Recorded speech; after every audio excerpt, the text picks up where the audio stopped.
কেন জামি আসলে বিএনপি দলটার মধ্যে কি এমন কোনো নির্দিষ্ট ব্যক্তি নেই যে দলের নেতাকর্মীদেরকে বা দলটাকে একটু নিয়ন্ত্রণ করার চেষ্টা করবে?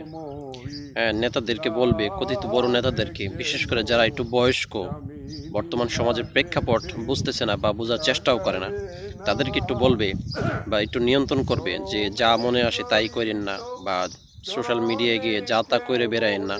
এতে কিন্তু আমাদের দলের মান মর্যাদা নষ্ট হয়।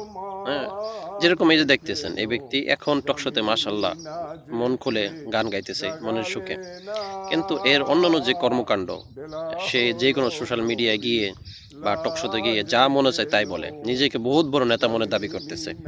মানে তার চেয়ে বড় নেতা বাংলাদেশে আর নাই। বঙ্গবন্ধু, জিয়াউর রহমান বা এদের পরে এখন সেই সবচেয়ে বড় নেতা। ঠিক আছে, এমনকি ডক্টর ইউনূসের চেয়েও বড় নেতা এখন সে হয়ে গেছে। তো এই লোকটাকে একটু থামানোর চেষ্টা করতে পারে না? কখনো কখনো